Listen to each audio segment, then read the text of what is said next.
Hey there, Seatonians, my name is Apollo, and welcome back to the weekly highlight reel, where we go over last week's games, show their best highlights, and any accolades earned. Let's get into it. On Wednesday, women's soccer played a cloudy home game against a ranked IUP team. Sydney Caldwell earned 5 saves and Reese Kaplinger earned 3. Lucia Lorenzo Parga and Kirsten Dahlman each had a shot on the goal, but they were unable to score, dropping the game 3-0. On Friday, the number 12 ranked men's soccer team played their final regular season game on the road against Slippery Rock. Niels Heinrich scored an early first period goal and Ron Klinger scored a late second period goal, but they would end up matching Slippery Rock 2-2. Though the Griffins weren't guaranteed a playoff spot, Penn West Cal beating Lock Haven gave the Griffins the number 3 seed. Later, the volleyball team played a road game against Clarion, where the Griffins would be swept on a very close sets, 3-0. Paige Cole led kills with 16 and aces with 4, Abby Osterling led assists with 23, and Kendall Wagner led digs with 16. In the evening, women's basketball made their season debut against the number 7 ranked Fairmont State.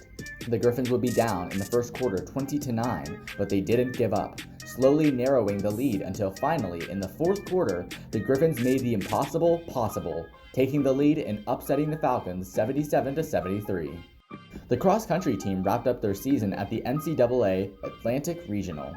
Kate Papillo led the women's team going 48th overall, while Cody Achilles led the men's team going 55th overall.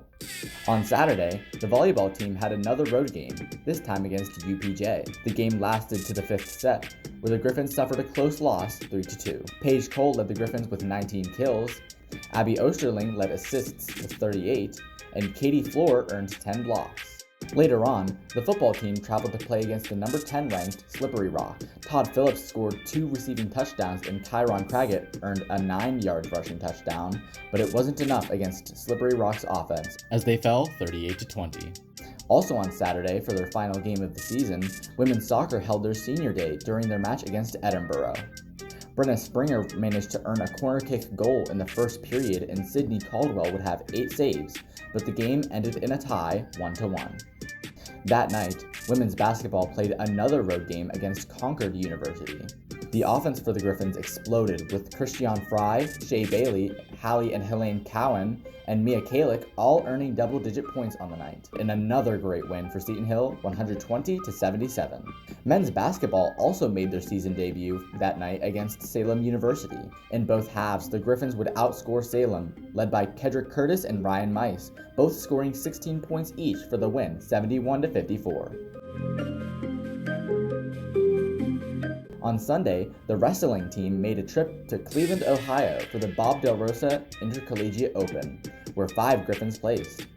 Jacob Braun, Christian Herrick, and Colin Hearn all placed in the freshman-sophomore event, while Ty Linsenbigler and Jacob Gardner placed in the open event, where Gardner made it to the semifinal match. Later that night, men's basketball traveled to face Frostburg State University.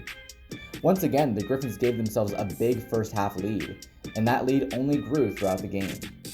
The reigning PSAC Rookie of the Year Kedrick Curtis led the team in points with 16, and the game ended with a win 85-46. And on Monday, men's soccer went back to Slippery Rock to start the playoffs. The Griffins were aggressive and applied pressure, but a goal from the Rock would eliminate the Griffins 1-0. Finally, for our Seton Hill Athletes of the Week, we have Mia Kalick and Kedrick Curtis.